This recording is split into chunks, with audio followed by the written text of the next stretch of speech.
भाइयों बहनों मित्रों, गधा भी हमें प्रेरणा देता है और मैं खुद गधे से प्रेरणा लेता हूँ। ये बात प्रधानमंत्री कहते हैं, मैं नहीं कह रहा। केवल एनडीटीवी को छोड़ के कोई क्यों नहीं दिखा रहा है, या यूट्यूबर्स को छोड़ के कोई क्यों नहीं दिखा रहा? वैक्सीन लगवाए, कोरोना लगवाए, कुछ भी हो, मर जाए कोई बात नहीं, हमें अपनी गद्दी से मतलब है, हम अपने तानाशाही से मतलब है, हम वो करते रहेंगे। एक और इनका कार्यक्रम और शेख सिल्ली का कार्यक्रम दोनों एक समान है, समझ रहे हो? वो भी लंबी लंबी आंकता है और ये भी लंबी लंबी। अगर मैं अभी बोल दूं राहुल गांधी अच्छा है तो कांग्रेस का चमचा, अगर मैं अभी बोल दूं केजरीवाल बिजली दे रहा है तो उसका दल। ये भूल चुके कमल का फूल कीचड़ में ज्यादा दिन खिल नहीं पाता है। ये तो मौसम बाहर है, चलो आ गए तुम्हारी लिकड़ पड़ी रेल। और सुनो, तुम छोड़ो, तुमसे बड़े बड़े तुरंत खा गए जेल। अमित शाह जी मास्क पहनते हैं क्या? अंजना सिंह पहनती है क्या आज तक में? ये रूल हम जैसे सिविलियंस के लिए 2000 रुपए का चालान गाल पे चाटा नहीं लगता। रामदेव बाबा जो हैं वो रामदेव बाबा मत कहिए उनको, वो एक तरीके से लाला है जो अपना व्यापार कर रहा है, कई हजार करोड़ का उसका एक तरीके से टर्नओवर हो गया है। जो 1-1 रुपया टैक्स जनता जमा करती है उससे अय्यासी करते हैं, बड़े बड़े महलों में बैठे, बंगलों में बैठे। स्टेडियम का नामकरण हो रहा है मौजूदा प्रधानमंत्री के नाम पे और उनका अनावरण कर रहे हैं मौजूदा राष्ट्रपति।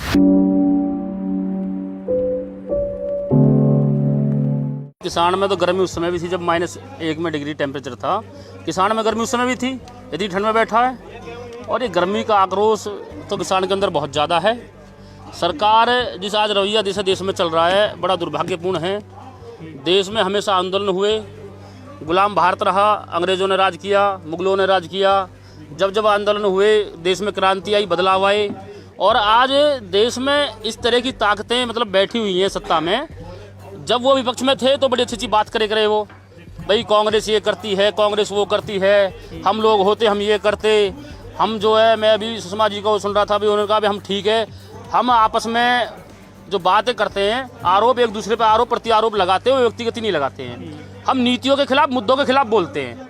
और आज पूरा देश का किसान, पूरे देश की आवाज़ तुम्हारी नीति और मुद्दों के खिलाफ बोल रहा है, तो तुम्हें ये लोग अपने नहीं लग रहे, तुम इनसे बात करने को तैयार नहीं हो। एक फ़ोन कॉल की दूरी, आज कितने दिन हो गए उस बात के प्रधानमंत्री जी के बयान को। इन्होंने मतलब ऐसा प्रोपेगेंडा बना रखा है देश में, हालात ऐसे पैदा कर दिए, बताओ। छोटी छोटी बातों को जो ऐसे घुमा फिरा के कुछ चंद मीडिया के लोग मतलब जिनकी मतलब अपना जमीर बेच दिया उन्होंने, अपनी आत्मा बेच दी उन्होंने पूंजीपतियों के वहाँ, और इस देश को बेचने जा रहे हैं। अरे भाई थोड़ी बहुत तो शर्म करो यार, तुम इस देश में रह रहे हो, इस देश के हक के लिए लड़ो, इस देश की आज़ादी के लिए लड़ो, इस देश के भविष्य के लिए लड़ो। आज देश का भविष्य कहाँ बताओ ना हमें।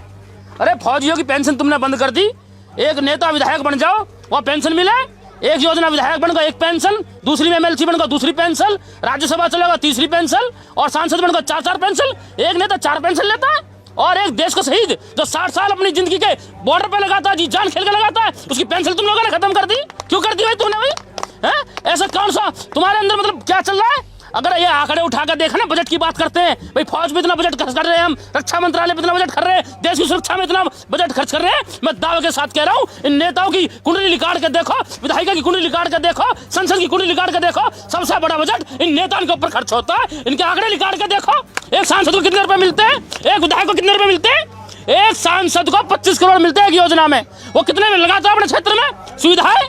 एक फोन कॉल मतलब एक महीने का भत्ता फोन का 15,000 रुपए 4G के टाइम में, जहां 500 रुपए में एक महीने में तुम कितना नेट यूज करो, कितनी बात करो। ये कहाँ जा रहा है भाई? देश का आधा धन इन नेताओं की व्यवस्था में लग रहा है। इन्हें सिक्योरिटी चाहिए, बड़े बड़े महंगे बंगला चाहिए रहने के लिए, सरकारी गाड़ी चाहिए, इन्हें सारी सरकारी सुविधा इन्हें चाहिए। देश का जो अन्नदाता है आज रोड में बैठा है, ये सरकारी सुविधा हमारी जनता के टैक्स से, इनके बाबा का पैसा है वो, इस जनता के खून पसीने से जो 1-1 रुपया टैक्स जनता जमा करती है, उससे अय्यासी करते हैं, बड़े बड़े महलों में बैठे, बंगलों में बैठे। कुर्सी प्रेमी नरेंद्र मोदी जी की ये सरकार सिर्फ कुर्सी से प्रेम करती है, ना इन्हें देश के अंदर बहन बेटियों से प्रेम है, ना देश के अंदर किसान से प्रेम है, ना इन्हें जवान से प्रेम है।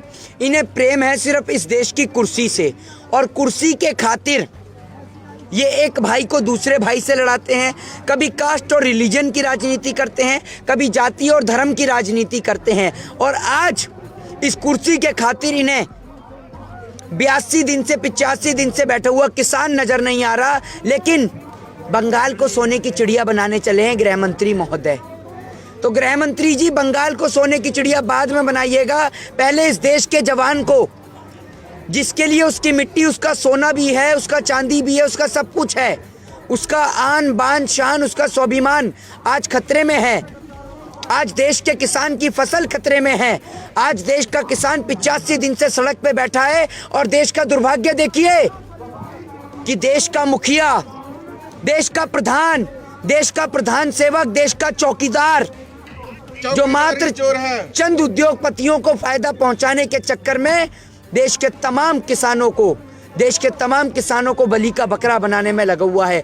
आज 21वीं सदी में यह दिन भी इतिहास में काले अक्षर से लिखा जाएगा, जब एक और 85 दिन के सफर के दौरान 200 से ज्यादा किसान भाइयों की शहादत हुई। तो देश का मुखिया बंगाल में चुनाव लड़ने के लिए पहुंचा हुआ था और देश का तड़ीपार गृह मंत्री देश में चुनावी रैलियां करने में व्यस्त था। और देश के नेता कोई चाटुकारिता करने में व्यस्त था, तो कोई पत्रकार दलाली करने में व्यस्त था। ये दिन भी इतिहास में काले अक्षरों से लिखे जाएंगे और ये दिन भी इतिहास में याद रखे जाएंगे। बाबा रामदेव जो अपने आप को योग गुरु बताते हैं, 2014 से पहले महंगाई जो है वो उनकी डायन थी और अब 2021 में वो महंगाई उनकी भौजाई हो गई है। समझ रहे हैं? अब वो डायन नहीं है, अब वो इनकी भौजाई हो गई है। और आप तो मोदी जी के हाथ धो के पीछे ही पड़ गए। अरे भैया, मोदी जी ने फिट इंडिया कॉन्सेप्ट चलाया है कि पेट्रोल और डीजल के दाम इतने महंगे कर दिए जाएं कि लोग देश में पेट्रोल और डीजल ही ना खरीद पाए, ना अपनी गाड़ी चला पाए, ना ट्रैक्टर चला पाए, वो पैदल चलें ताकि लोग फिट रहें। ऐसा देश के अंधभक्त कह रहे हैं। समझ रहे हैं? और पेट्रोल और डीजल के लिए तो एक ही आदमी जिम्मेदार है देश में, और हर ही काम के लिए वो जिम्मेदार है। कौन जिम्मेदार है? वो है नेहरू। कौन जिम्मेदार है? नेहरू। नोटबंदी हुई तो नेहरू जिम्मेदार, किसान सड़क पे बैठा है तो नेहरू जिम्मेदार, जीएसटी हुई तो नेहरू जिम्मेदार। हर बात के लिए नेहरू जिम्मेदार है। समझते नहीं है बात को? बिल्कुल नहीं बुलाना चाहिए इनको, तो बुलाना ही नहीं चाहिए। आज इनकी भारतीय जनता पार्टी में ऐसे ऐसे नेता बैठ गए हैं जिन्हें कोई बस का टिकट नहीं देता, लेकिन वो आप देखिए एमएलए का टिकट लेके मंत्री बन के बैठे हुए हैं। ये देखिए ना, जिनकी औकात बस का टिकट लेने की नहीं है, वो नेता और मंत्री बन के बैठे हुए हैं। तो ये देश का दुर्भाग्य नहीं है क्या? आदित्य सिंह बिष्ट, उसको योगी ना बोलें, वो तो चेंज किया हुआ नाम है।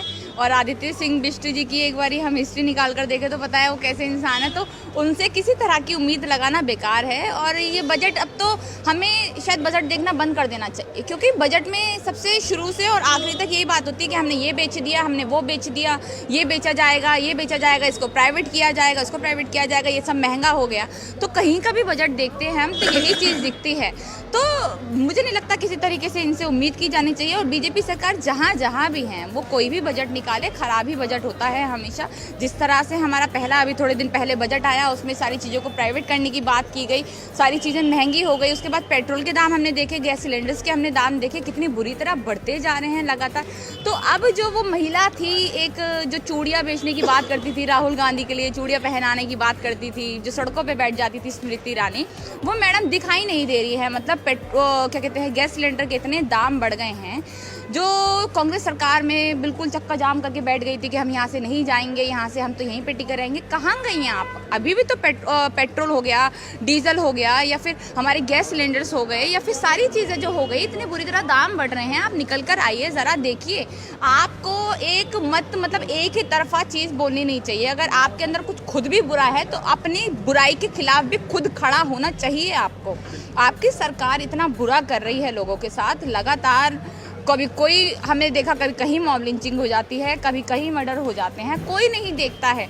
पर उन सब चीज़ों को बहकाने के लिए कभी रिहाना का वो लेकर आ जाते हैं कि रिहाना ने ऐसे किया, फिर ग्रेटा का लेकर आ जाते हैं कि उसने ये किया। फिर उसके बाद कल हमने देखा जब टाइम्स मैगजीन ने चंद्रशेखर रावण जी का वो छापा, तो लगातार जी न्यूज़ हो गया या फिर इनकी कुछ दलाल मीडिया हो गई, वो लगातार ये दिखा रही थी कि आप में से कितने लोग जानते हैं चंद्रशेखर को, बताइए। मतलब टाइम्स मैगजीन में आना एक तरीके से एक भारतीय का बहुत बड़ी बात होती है। आपको तो यही इसीलिए खुश होना चाहिए कि भैया वो एक भारतीय है और आपके आपके देश से आते हैं, आपको खुश होना चाहिए, पर उसके क्योंकि उनको उससे डर है, बीजेपी को उससे डर है, क्योंकि उभरते हुए नेताओं में उनका नाम आया है। यही लोग जो बोल रहे हैं अभी चंद्रशेखर रावत जी के लिए, यही वही लोग हैं जब योगी आदित्यनाथ की एक बारी फोटो आई थी, मतलब मोदी की और योगी आदित्यनाथ की फोटो आई थी सिर्फ, तो इन्होंने लगातार ऐसे चलाया था, पेड़ करके डलवाई गई थी उसमें, और ऐसे मतलब आया था कि भाई देखा पूरे डंका बजा दिया है, पूरे हमारे विश्व में इन्होंने ये कर दिया है, वो कर दिया है। जब हमारे दूसरे नेता जो कि युवा नेता हैं, जिसको सामने निकल कर आना चाहिए, एक भीम आर्मी के वो नेता हैं, उनको निकल कर आना चाहिए, तो सब एकदम से उनके खिलाफ खड़े हो जाते हैं। तो इन चीज़ों को मुद्दा भटकाने के लिए सब ऐसे कर रहे हैं। देखिए, किसानों का मुद्दा तो बिल्कुल भटका ही दिया है इन्होंने, बिल्कुल। पुलिस हो गई, हमारी मीडिया हो गई, सब बिकाऊ है, अभी के लिए सब बिकाऊ है। देखिए, इन्होंने पता है क्या किया, बीजेपी किसी चीज़ में अच्छी हो, होशियार हो ना हो, बड़ी बेवकूफ़ हो, पर एक चीज़ में बड़ी होशियार है। इनको तानाशाही किस तरह की जाती है, इनको इस तरह के मतलब इन सबको पता है। देखिए, मीडिया में है, मीडिया के ऊपर एक सेल बैठता है, मीडिया के ऊपर जो हमारी फ़िलहाल तो मेन स्ट्रीम मीडिया कहते हैं, पर अभी दलाल मीडिया है वो, उनके ऊपर एक सेल बैठता है, वो चेकिंग करता है पूरी कि कौन सी न्यूज़ जाएगी आगे, कौन सी न्यूज़ नहीं जाएगी, इस न्यूज़ से अगर किसी तरह की हानि पहुँचती है, ये न्यूज़ नहीं जाएगी।